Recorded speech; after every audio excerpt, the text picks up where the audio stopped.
In 2012, a single 50 caliber machine gun in Afghanistan fired 12,000 rounds in just one firefight. Now imagine what that would do to anyone or anything on the receiving end. How can one weapon be so devastating, so loud and so feared that even armoured vehicles have to think twice? Because the 50 cal isn't just a gun, it's a war machine in itself. But where did it come from? Why has it survived for over a century? And what makes it so damn unstoppable? Welcome back to the war.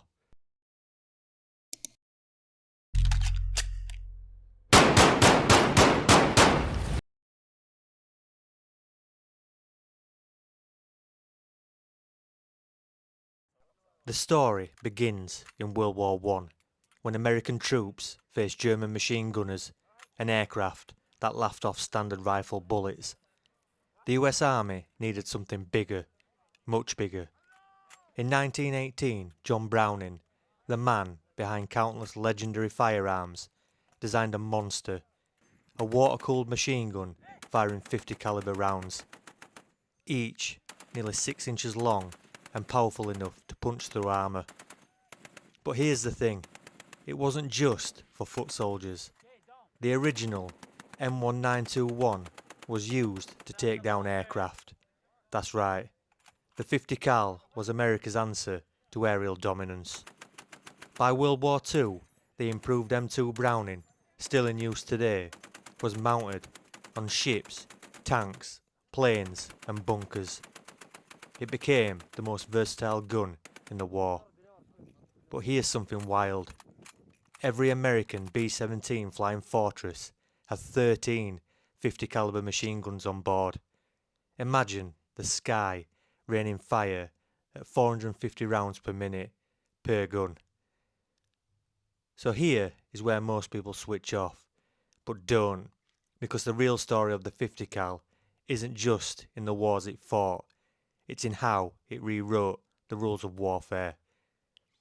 Before we dive deeper, tell us in the comments, do you think the 50 cal is still relevant in modern warfare, or is it time for something even more powerful?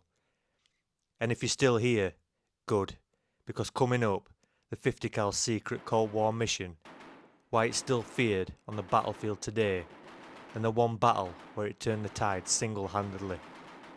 Oh, and did you know there's a sniper kill using the 50 cal from over 3,500 metres away?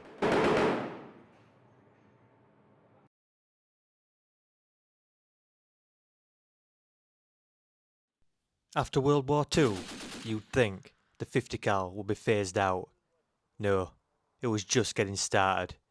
During the Korean War, the M2 was crucial for defending hilltop positions. In Vietnam, it became infamous in helicopter door mounts and base perimeters. And here's something few people know. During the Cold War, the US deployed hidden 50 cal guns near the Berlin Wall, ready to fire if Soviet tanks rolled in. But the gun wasn't just a defensive tool, it was a psychological warfare. The sound alone of a 50 cal opening up has been described as sounding like the sky ripping open. Troops in Vietnam reported enemy fighters breaking and running just at the sound of it. And we haven't even gotten to Afghanistan yet.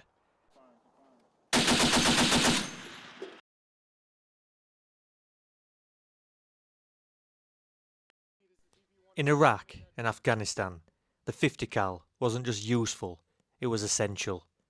Mounted on Humvees, MRAPs and guard towers, the M2 Browning gave US troops a way to stop vehicle-borne IEDs, suppress enemy fire and protect convoys. And here's something jaw-dropping. In 2004, during the Battle of Fallujah, 50 cal teams played a crucial role in clearing buildings, not just by firing, but by punching holes in walls to provide cover or create breaches. And in some cases, 50 cal rounds went through cinder block walls like they were made of paper. And about that sniper kill that we mentioned earlier, that was carried out by an unnamed Canadian Joint Task Force 2 soldier using the Macmillan TAC-50 from a distance of 3,540 metres.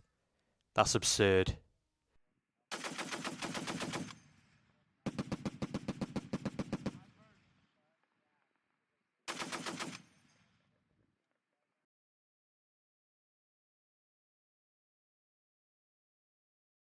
One of the 50 cal's most insane advantages, it works everywhere. On a tank, check. On a boat, absolutely. On helicopters and aircraft, you bet. On a tripod in a trench, still deadly. And thanks to recent upgrades like the M2A1, which features a quick change barrel and reduced recoil, it's even easier to operate under pressure. Some nations even mount remote controlled 50 cal turrets on their vehicles and drones. Now pause and think about that. A gun designed over 100 years ago is now being fired by AI guided systems. Still think it's outdated? Think again. And if you had to choose one weapon system to defend a base, would it be the 50 cal or something newer like the MK-19 grenade launcher? A quick break to check out our merch and membership programs. Now back to the action.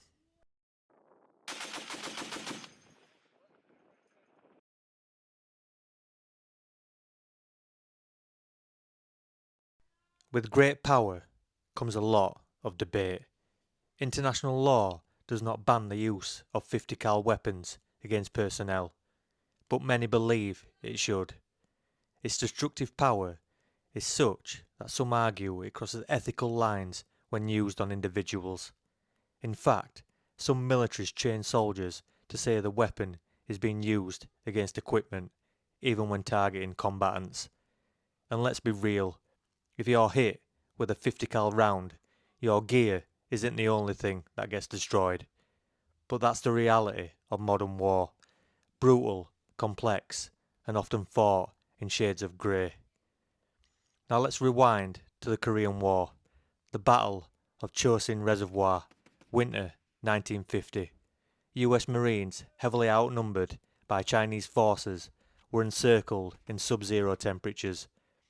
Many of their weapons jammed in the cold, but the M250 cal, it kept firing. In fact, Marines used the 50 cal against countless waves. At night, they'd place barrels of fuel around the perimeter.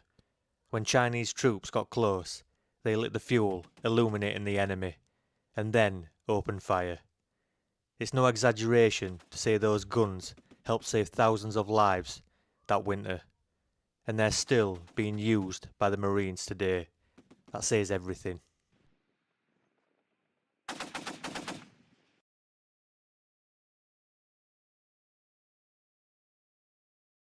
So what's next?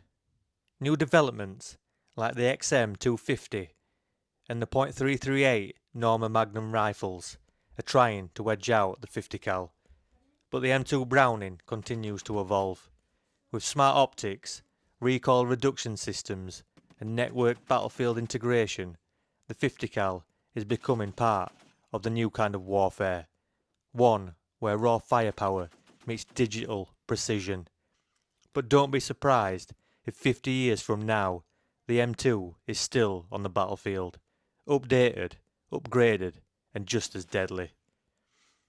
The 50 cal machine gun wasn't just a weapon, it was a revolution, designed by a genius, refined in fire and still feared across the world.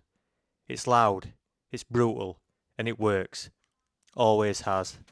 And now we want to hear from you. Would you want to carry one into battle, or would you rather have something lighter but less powerful? Tell us in the comments. And if you enjoyed this, don't stop there. Check out our deep dive into the FGM 148 Javelin, another game-changing weapon that redefined modern warfare.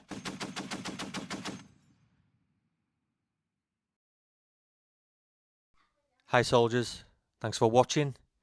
Don't forget to like, subscribe and leave your thoughts in the comments, and check out our merch and membership programs. And don't forget to check back in again soon. That's an order.